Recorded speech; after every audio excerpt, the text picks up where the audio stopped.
All right, I've got the sign. Since we're a couple of minutes behind, I'm gonna go ahead and do our introduction for our next speaker.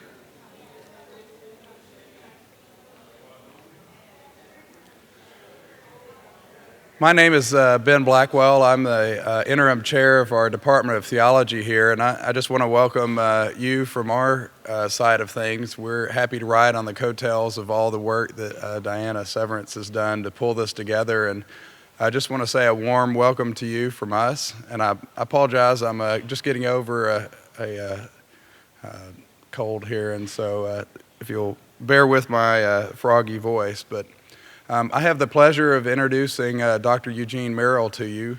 I had the pleasure to be his student at Dallas Theological Seminary about a decade ago, or just over a decade, and so it was I was happy to be able to be the one to introduce him to you today. So Dr. Merrill is a distinguished professor of Old Testament studies at emeritus at Dallas Theological Seminary in Dallas, obviously.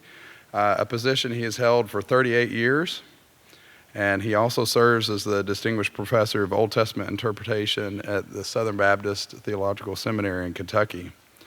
He's married to his wife, Dr. Janet Merrill, and he and his wife have one daughter, Sonia, who is also a doctor, so very educated family there. So he's a native of Maine. He took degrees at Bob Jones in South Carolina, his master's work at New York University, and completing his PhD at Columbia University in Middle Eastern Studies.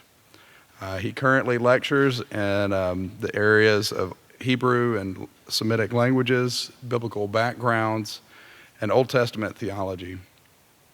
And of course, he's lectured at many other venues other than this one.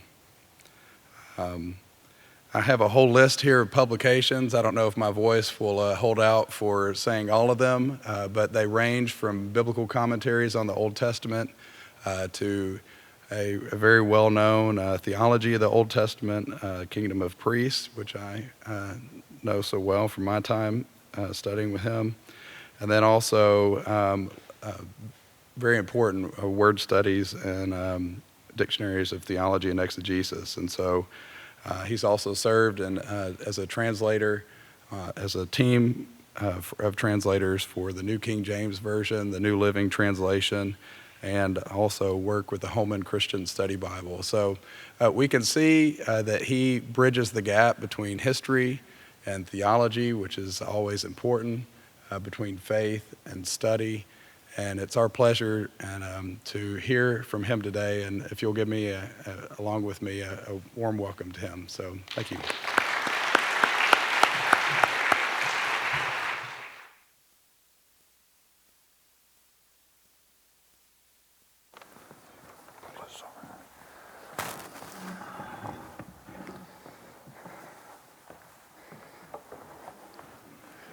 Well, one advantage to being a little older is that you have lived a considerable part of the history, but I don't go back quite as far as I want to go with you today, namely about 4,000 years back to Abraham's time, but we're going to focus on the period that Dr. Wood has so brilliantly outlined in his lecture, and that is the period of the Exodus and Conquest.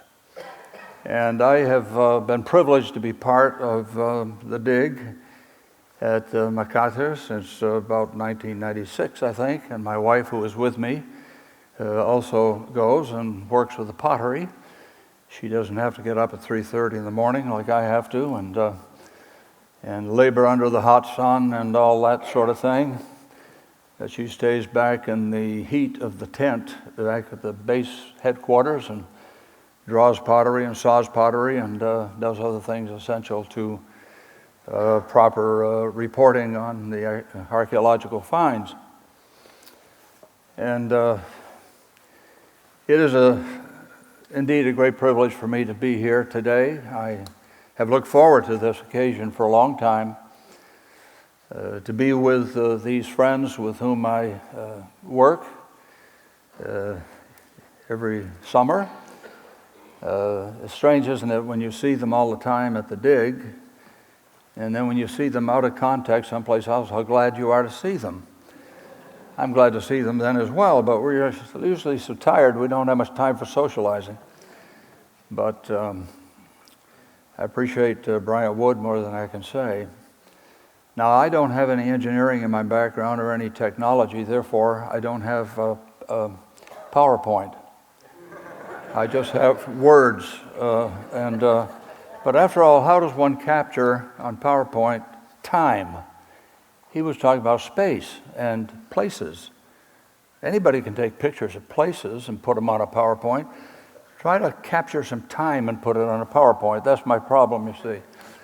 Actually, it's my excuse for not having PowerPoint. I remember one time a few years back when PowerPoint was beginning to emerge as cutting-edge technology. I even remember when the overhead transparency was cutting-edge technology, but not go too far back. But I went into my Hebrew class one day, toward the beginning of the semester. I said, okay, great news for you. I'm now going PowerPoint. Well, the students were absolutely flabbergasted. They knew me, of course.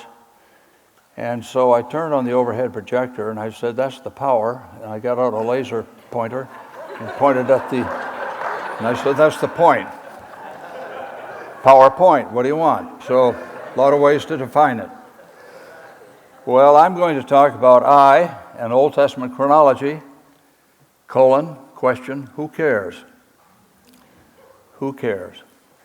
One thing I like about is its vulnerability to punning.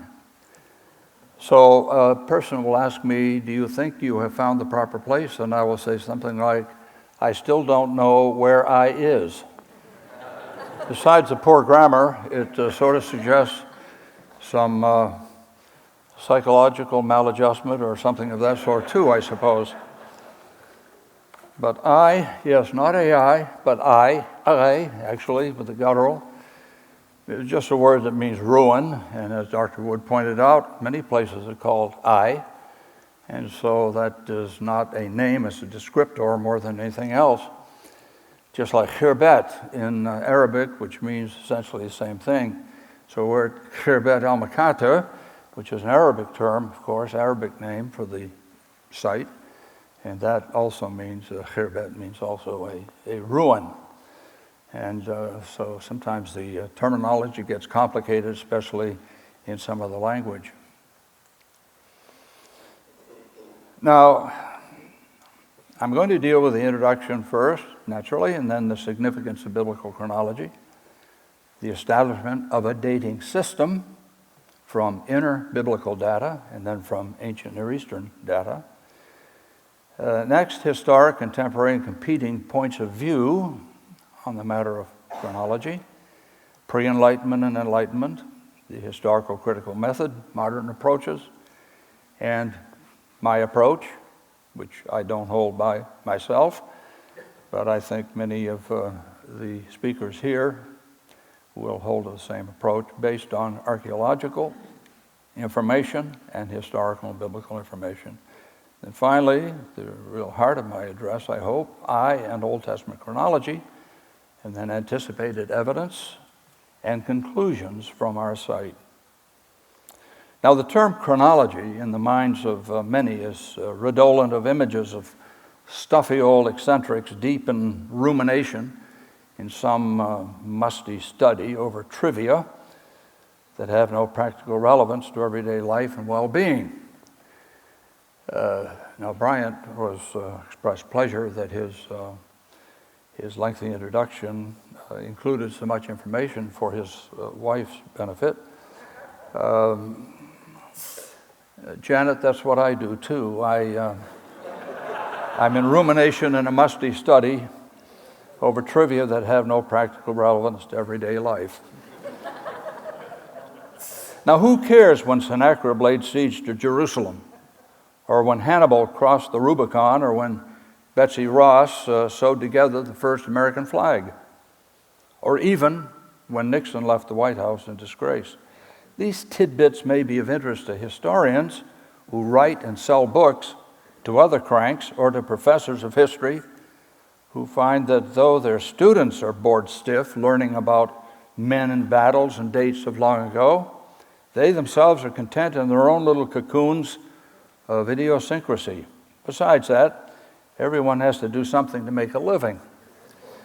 However, all husbands and more than a few wives who have lost track of a birthday or wedding anniversary soon discover that if dates and the proper sequence of events, quote, slip the mind, suddenly chronology, if not the most important thing in the world, tends to begin a great leap forward on the scale of priorities.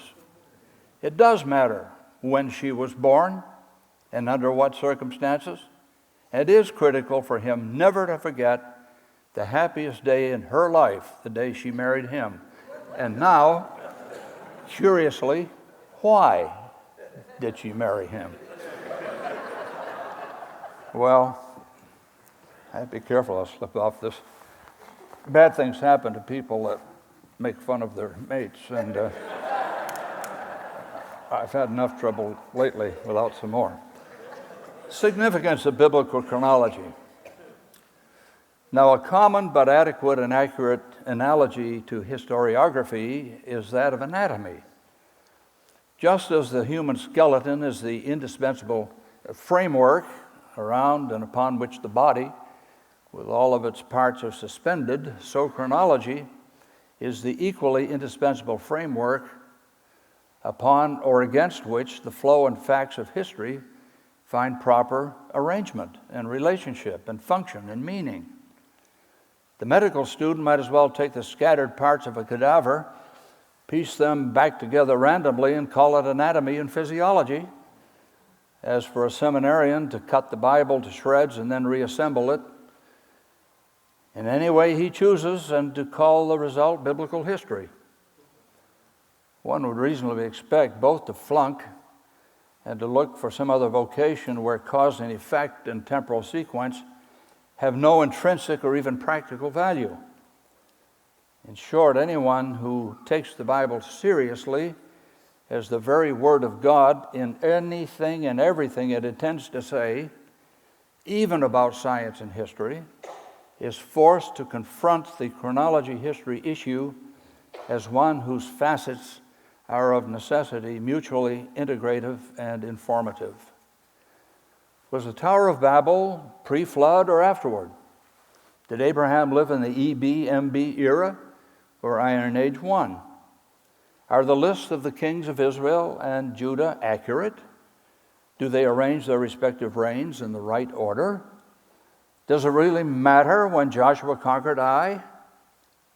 Is it not of little or no consequence as long as one believes it really took place, as did all the other events just listed? The almost intuitive response of the reflective and logical mind is affirmative. Yes, it does matter. But then some other questions, such as why, or how does the answer affect doctrine and theology?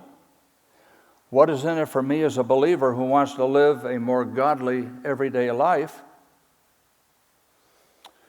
if I know precisely when the Battle of Ai took place? Who was engaged in it and where and why? This paper intends to address these questions and to provide evidence that the battle for Ai was waged by Israel, led by Joshua, that it was against the Amorites, that it quite literally took place at a site in the so-called West Bank, currently named Khirbet el Maqatir, and that it occurred about 1400 BC. Of equal importance are questions like, why does it matter? Who really cares? The paper will conclude with proposed answers to these questions and others. Now, how do we go about establishing a dating system? Is it out there floating around by itself, and are events dated in reference only to each other without any solid points of departure or benchmarks? Well, if that were true, I would not be here today. And I have spent the better part of 40 or 50 years, I guess, wrestling with questions such as the ones that I intend to address today. Well, I do other things in life, by the way. I don't just spend all my time on chronology. But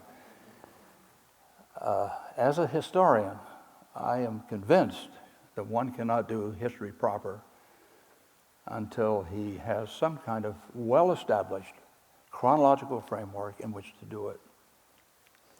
Now, space permits only a brief survey, and by space I mean length of time, of the means by which solid benchmarks have been achieved that permit the construction of a reliable chronology of the Old Testament and the ancient Near East. I could do that, but it would take some time. There's so much ins and outs and research that has to be mentioned. I have, by the way, full documentation and footnotes, and I invite anybody who wants a copy of this paper to just email me when everything's over, and I'll send you a copy. That's all right, isn't it, Diana? If I can send. Oh, I thought you were down there, over here someplace. I can't see either on top of my other problems. All right. Well, let's look at inner biblical data. First, the Bible itself is replete with chronological data.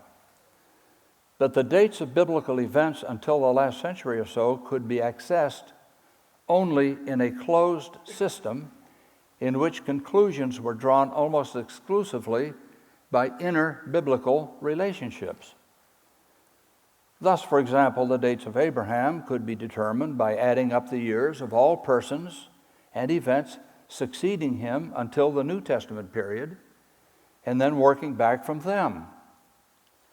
A major problem, however, was the lack of a clear chronological record connecting the end of the Old Testament period with the beginning of the more solid dates of the New Testament, so-called intertestamental, which I do not care for as much as Second Temple Judaism. That's been floating around a good bit.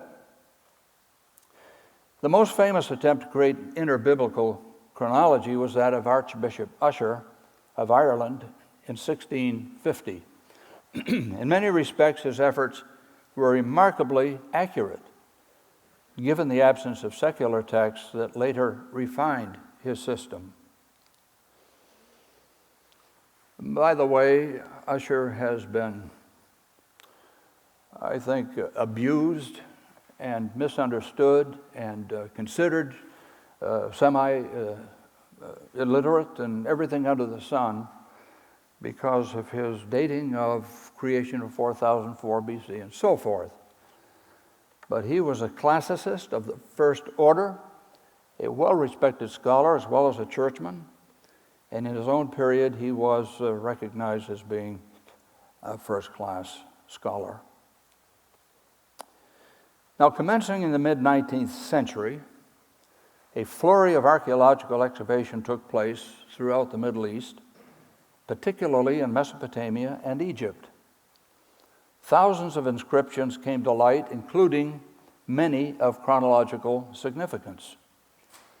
Most famous for Old Testament purposes is the eponym canon, C-A-N-O-N, and with the adjective also Assyrian, eponym canon, which lists all the names of years between 910 and 649 BC. You say, where do you come up with those dates? All right, I just happen to have the answer in the next sentence here. The reliability of the dates of kings and events in these years has been put on solid ground thanks to the discovery of the occurrence of an eclipse of the sun over Nineveh in 763 BC, a date recovered with exactness by astronomical calculations. Now, many of these texts make reference to Israel and Judah and their respective rulers, thus tying them into the Assyrian canon, and thereby bringing a high degree of certainty to the Old Testament dates of the early divided monarchy as late as the reign of Manasseh of Judah. In addition to the Assyrian material, many other sources of chronological value have been unearthed. further establishing a sound biblical chronology. Among these are king lists that trace the lines of pharaohs from 3000 BC to the age of the Achaemenids at about 550 BC. And this is just the tip of the iceberg, literally, of material now available to us from the ancient Near East. Now, let's look at the pre-Enlightenment and the Enlightenment periods. I'm commencing this arbitrarily around 1650 up till about 1800. Pre-Enlightenment considerations of the conquest and its details, including the question of I, were essentially faith-driven. That is, the Bible presented these narratives as historical fact, and there was no perceived need for anyone to prove their actuality or even to work out a system of dating. Israel had left Egypt through a miraculous crossing of the Red Sea. They wandered in the Sinai for 40 years and then invaded and eventually occupied Canaan under Joshua's leadership. Quote, "The Bible said it, I believe it, and that settles it." To the contrary, the ascendancy of rationalism, attendant to the Enlightenment, viewed things differently. The miraculous, it was said, cannot and therefore did not occur. The story of the conquest was essentially legend and myth, and the overthrow of Ai, whether historically verifiable or not, was of little or no moment. It followed then that chronology played no important role, and that the location of Ai could never be determined, nor did it matter. Now, from 1800, which to a historian of the ancient Near East is modern times, the so-called historical critical method, an offspring of rationalism, and its method of doing biblical scholarship, rejects, because it's still going on, rejects virtually all traditional understandings of the Old Testament, especially its credibility as historiography. Thus, whether the conquest, including that of Ai, even took place at all, is considered moot. More important to the rationalistic school is not the historicity of biblical accounts, but why and under what circumstances they were composed in the first place. That is, their Zitz im Leben. What matters is truth, quotation, not facts. Ponder that for a moment.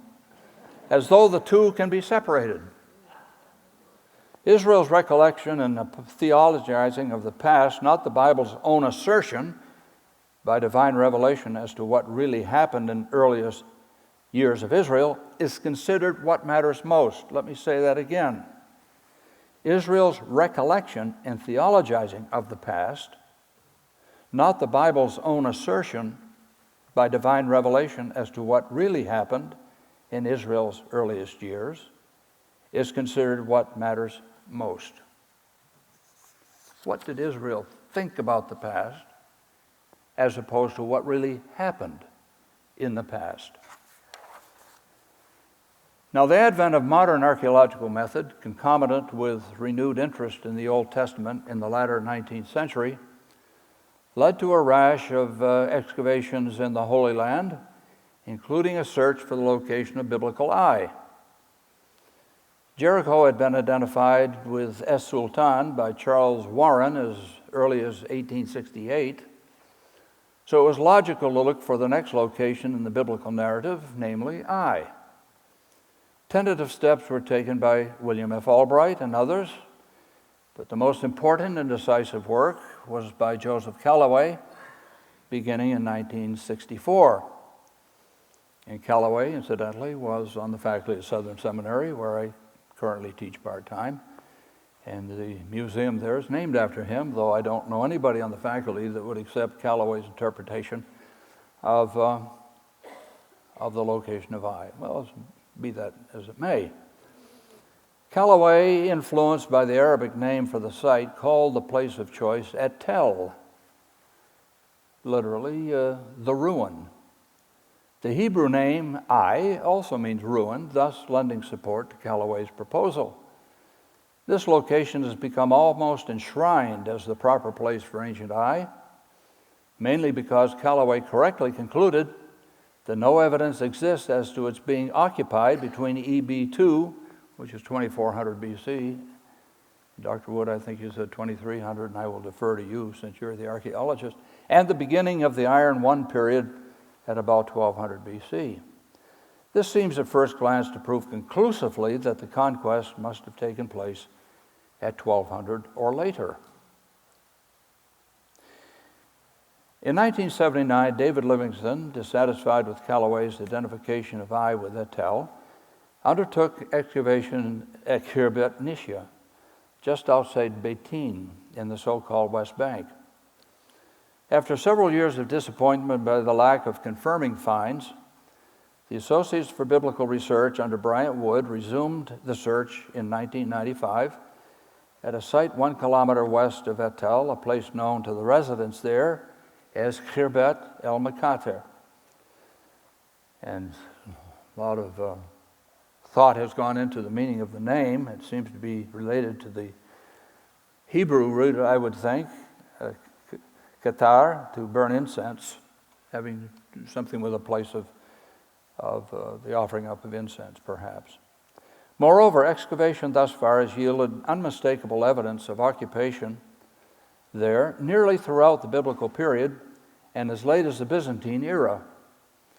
Especially significant is the massive amount of LB, that is 1550 to 1200, LB pottery. Wide and finely constructed gateways and walls, deposits of ash, sling stones, arrowheads, and other items associated with a fortification under attack. The 2013 season uncovered the most convincing evidence of all so far, an Egyptian scarab from the 18th dynasty, about 1550 to 1450. Bryant, I had no idea you were going to talk about scarab today. I just can't believe you ventured into my territory here. Really, I was so excited. Where's the finder? You remember how I came dashing out of my square over to your square to look at that thing? Yes. Oh my goodness, my heart leaped into my throat. I almost broke down and cried. This is a scarab. Scarab comes from the Latin term scarabaeus, which is a species of a beetle. And the beetle was a sacred animal, as it were, to the Egyptians. And so these scarabs made mainly, I think, a steatite stone, but some were glazed over, I think, like this one was. And as Bryant said, I mean, this is a clincher. What I think, Bryant, I think what happened really is that Joshua picked up a scarab on his way out of Egypt. And, we're told that all the people of Israel borrowed from their Egyptian neighbors and friends. I think Joseph went to one of his Egyptian friends and said, "Do you mind if I borrow the scarab here for a while?" And then he snuck out of Egypt and took it to Ai, and then he lost it out of his pocket. He got home that night, and his wife said, "Where's the scarab go?" And he had to say, "I don't know, must have lost it." Well, then she found it, see? I think that's what really happened, but you see, that's what historical critical scholarship can do. They can get away with making up stories as to how things happen. We don't know how it got there, but it's there, and it's very, very significant. Well, that is among other things that I have listed that have been found. Now, the pharaohs included in this period would have included Amenhotep I, 1546 to 1526. And by the way, Moses was born, according to a chronology I've tried to work out, in 1526. the last year of Amenhotep I. Then we have Thutmoses I. Interesting, we have a lot of pharaohs whose last part of the names is Thutmoses, Moses. Very much like Moshe in Hebrew, isn't it? Thutmoses II, Thutmoses III, and probably Amenhotep II, who, in my view, is the pharaoh of the Exodus. In short, because the date, 1450, 1425. In short, based on the evidence collected to this point, Maqatir gives every appearance of being ancient I. Now, the major objection raised by late-date adherents, however, is precisely the very fact that the principal diagnostic findings are from the LB period, thus enhancing the so-called early date for Joshua's conquest, as opposed to the late date of Callaway and the majority of scholars allegedly supported archaeologically by et al. Did you pick up my drift there? One of you becomes enshrined as sacred writ, and anything is found to challenge it. It's got to be opposed. Don't look at the new evidence. Don't look at anything that may damage the position you currently hold. Believe me, friends, among some of our critical scholar friends, some of these positions that are maintained are as strong to them as is our commitment to and belief in the Holy Word of God. Everybody must live by something and earn his life by believing certain things, earn his living. The upshot is that if Wood's dates and analyses hold up, then the conquest must be dated at 1400 rather than 1200. At this point, a domino effect takes place. For at least 75 years, a near consensus, even in neoconservative circles, has posited that the Exodus, if historical at all, occurred no earlier than about 1250. The Old Testament itself, moreover, insists that the conquest was 40 years later than the Exodus, hence about 1210 to 1200. So modern criticism has hailed et al. As a confirmation of that set of events. On the other hand, if the Exodus took place at about 1440, as the Masoretic chronology as a whole demands, then the conquest must be dated 1400, precisely the period favored by the Maqatir excavations. Now, the domino does not stop with the question of the dating of I alone. Granting acceptance of the data in canonically preceding texts, principally the genealogical numbers of Genesis, the entire era of the great patriarchs must also be shifted back so that Abraham is no longer a denizen of the MB period, but of the EBMB period. That is, 1800, 1500, according to the later date, Abraham would have to live. But if the biblical chronology is taken at face value, he actually lived from 2200 to 1800. In fact, 2166 to 1991, if you want to get picky. The whole realm of evangelical scholarship, our concern at this juncture, must then stop defending the indefensible connection of the patriarchs with Dynasty 12 Egypt, an Israelite sojourn under the Hyksos, servitude under the Thutmoses and Amarna kings, 1570, 1320, a Mosaic exodus in the Ramesside era, and a conquest in the Amarna age about 1400 to 1350.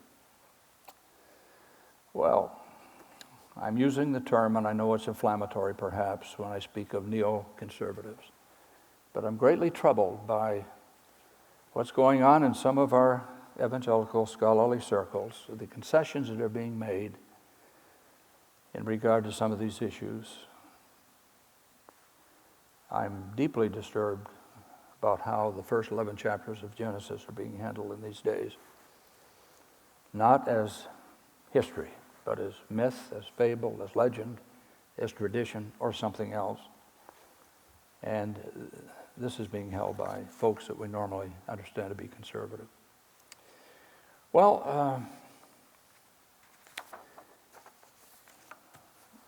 this is when a PowerPoint would have been good. I guess I could have captured a table. So let's throw the dates out there and retain what you can of what I have to say here. It's just a listing. And this would be a Masoretic text dates of major persons and events preceding a 1400 BC conquest, all of which would be having to be dated 150, 200 years later than these dates if the late conquest is indeed the case. So we'll say 7-year conquest, 1406 to 1400, approximately. 40-year Sinai wandering, 1446, 1406. Exodus, 1446. Egyptian sojourn of 430 years. That is, from the time Jacob and his family descended into Egypt until the Exodus, 430 years, according to Exodus 12:40. That would be 1876 to 1446. Jacob's descent to Egypt then in 1876 when he was 130 years old. He conveniently told the Pharaoh that to benefit those of us who would need some benchmark to continue our chronology, I think. Jacob's lifespan was 147 years. Isaac's lifespan, 2066 to 1886. Abraham's 2166 to 1991. Now, interbiblical testimony supporting an early conquest rests primarily on two passages, 1 Kings 6:1 and Judges 11:26. The former, that is 1 Kings 6:1, states in no uncertain terms that Solomon laid the foundations of the great temple in Jerusalem in his 4th year, that is 967/66, that year being precisely 480 years after the Exodus. So the Bible itself contains a benchmark. It says that Solomon's temple was begun in the 480th year after the Exodus. That seems clear enough. Now, Judges 11:26 affirms this date in Jephthah's statement to the king of Ammon, to the effect that the Ammonites had 300 years in which to contest Israel's occupation of the Transjordan, so why should it now be an issue?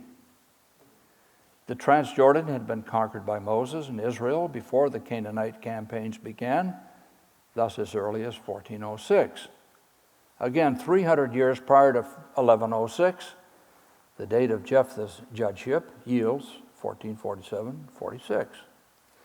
As to the 480-year figure, since no major textual evidence exists to challenge the Masoretic text, some conservative scholars, in an attempt to bolster a late date for the Exodus, propose that it is an artificial number consisting of 12 generations of 40 years each, the 40 representing an ideal generation.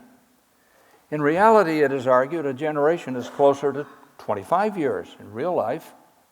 Hence, 12 such periods would yield a 300-year span between the Exodus and the laying of the foundations of the Solomonic Temple, or a date for the Exodus of about 1266, which is the commonly held late Exodus date. How do you suppose somebody came up with the multiples of 12 and 40? I don't want to read people's minds, but I suspect there was already some agenda, because there's nothing in the text to suggest it ought to be read that way. K.A. Kitchen has disposed of the 300-year embarrassment by dismissing it as the wild guess of an ignorant old man, namely Jephthah. Now, K.A. Kitchen is a man whom I admire very, very much, a great British scholar, but on this point he's absolutely wrong. Ad hominem of this sort, even against an ancient, hardly bespeaks objectivity and seems at best to be an evasion of the implications of the text.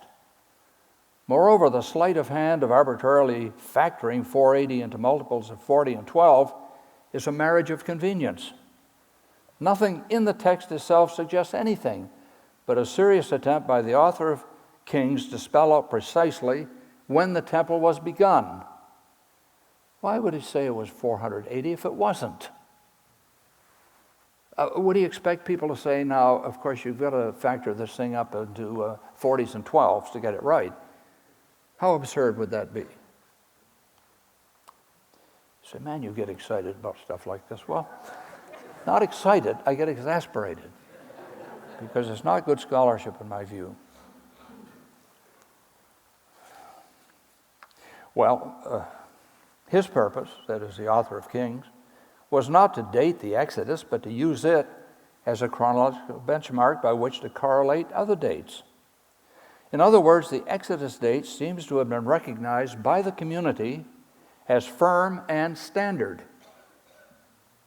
This seems to preclude the possibility that a manufactured or manipulated number would be employed as a point of chronological departure. The impetus behind the resort to factoring 480 is a reading of archaeological data that seemed to demand a 13th through 12th century date. Now we're talking about archaeology a little bit now.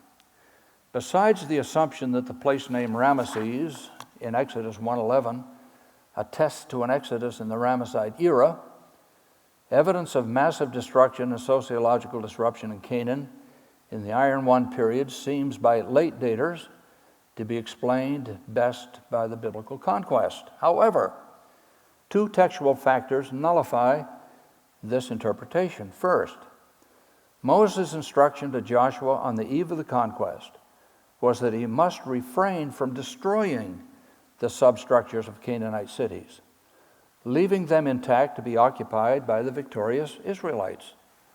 I mean, why tear down perfectly good buildings to build other buildings? Just kill the people, get rid of them, and you can move right in. Makes sense, it seems to me.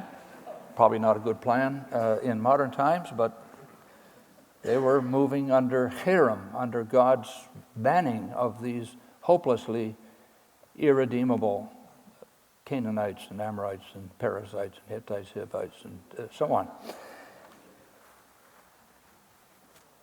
Thus, no evidence exists of major widespread destruction in the first half of the 14th century. Well, places here and there that appear to be exceptions can well be explained by the chaotic disruptions attested to in the Amarna letters, the provenance of which is roughly 1380, 1340 BC. The dates asserted by opponents of the early conquest square nicely with the dates of the judges of Israel, who contended with enemies that did considerable damage to the land before they were defeated and routed. First, the Canaanite king Jabin of Hatzor strongly oppressed Israel. The Koska, it says in Hebrew, is a very strong term, oppressed Israel for 20 years, from about 1240 to 1220, until Deborah and Barak drove them out, but not before they had forced the Israelites into hiding and brought ordinary life to a standstill. From about 1187 to 1180, the Midianites invaded from the east, forcing the Israelites to abandon their homes and to take refuge in dens and caves. They then destroyed Israel's farmlands and livestock until Israel was brought very low. Vayadal Me'od, a situation that most likely implies destruction of properties. The mushrooming of the construction of the famous four-room houses of this period could be explained by Israel's rebuilding of dwellings under the terrible days of the judges. Found in both the Transjordan and Canaan, and now even in South Egypt, these unique structures can clearly be linked to Israel, both before and after the conquest. And Old Testament Chronology. Something like the king and I, but this is and Old Testament. I can't resist the punning of this place name. It's just, I get more fun just digging at this place than anyone can imagine. And Old Testament Chronology. The importance of Khirbet el Maqatir is now self-evident. For the conquest began with its destruction following that of Jericho. The record shows that only Jericho, and Hatzor were placed under Hiram. The remaining cities of Canaan were to remain intact, with only their occupants put to the sword. Wood has demonstrated clearly that Jericho fell in the LB period, And the evidence is still strong that Hatzor also was destroyed at this time. However, Ai was not laid waste at that time, if it is to be identified with that Tel. On the other hand, El Maqatir was beyond doubt thriving in the late Bronze period until it too was destroyed in a time frame compatible with the early conquest date of 1400.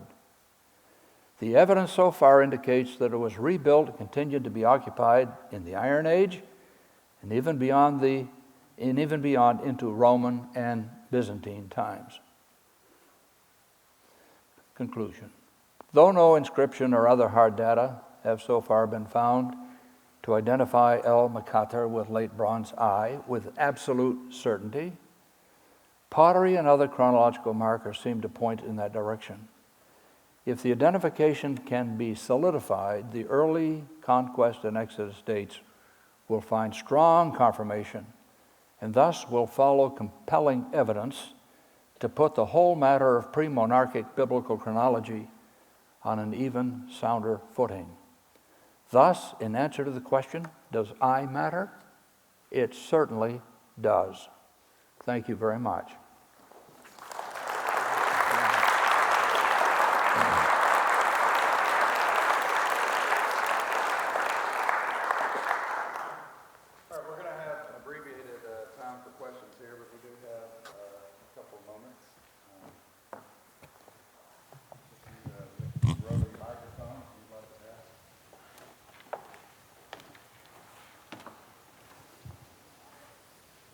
I guess you answered all the questions. I was so confusing, they don't know what to ask. Besides that, it's lunchtime. All right, well, here we have a question. Hello, Brad Johnston. I'm a pastor in Topeka, Kansas. And I wondered if you could just kind of summarize then the significance of the finding of this scarab in terms of the chronological questions that you raised. Yes, thank you. It comes from the New Kingdom period, which in Egyptian history commenced around 1530 and onto about 1200 or so, 1150 technically. That's the New Kingdom period. And the cartouche of similar scarabs, not this one, as Dr. Wood pointed out, which lacks that cartouche, but of similar scarabs, fits precisely in that period, and more particularly, I think, in the late 16th and early 15th century BC. And obviously, one cannot tell how the scarab got there. And no one will ever know how the scarab got there. But since it is beneath several layers of Iron Age and Roman occupation, it's in situ, its original location appears to have been from that very period of we'll say late 16th, early 15th century. Which pharaoh? I don't know. Amenhotep II would be nice, the pharaoh of the Exodus, but Thutmose III is a likely candidate. But we don't have enough information on the scarab to be accurate on that. Maybe one more question?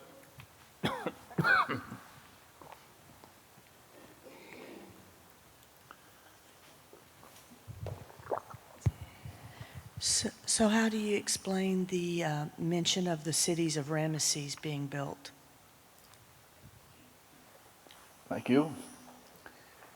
There are two explanations commonly given, even by conservatives, and I mean true conservatives. I don't want to start splitting the pie of conservatism up into too many slices, but would be that that this is an anachronistic term. In other words, we'll say those who strongly hold to the divine revelation and inspiration of Scripture, would make allowance occasionally for the insertion of an updating of a place name, such as in Genesis 14, where we have the story of Abraham chasing the cities of the east all the way up to Dan.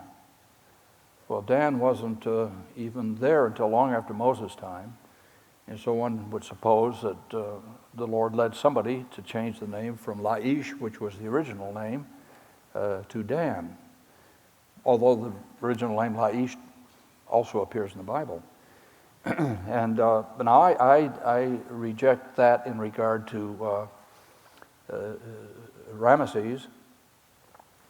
I wrote a paper, delivered a lecture at the University of Haifa a couple of years ago, in which I hope I demonstrated beyond any doubt that Ramesses could not be the Pharaoh of the Exodus according to the Bible's own narrative, without going anywhere else into Egyptian stuff or anything. The narrative, the Moses story, if you take it seriously, will not permit Ramesses to have been the Pharaoh of the Exodus. It would take me 15 minutes to explain why. But some years back, the late and great, in my view, Gleason Archer, a stalwart of evangelical scholarship, came across some texts. He was an Egyptologist among his other accomplishments. Some ancient texts that referred to the name Ramesses as being also found in Hyksos personal names and royal names. Now, the Hyksos preceded everybody's Exodus for the date for the Exodus, I should say. And so it's very possible that the name could have long preceded the pharaohs who were named Ramesses in dynasties 19 and 20. And I think that's possible too. But I'm not an Egyptologist, so I can't speak. I'm a cuneiformist, if I'm anything, but I'm sorry. But I think there are plausible ways to explain that.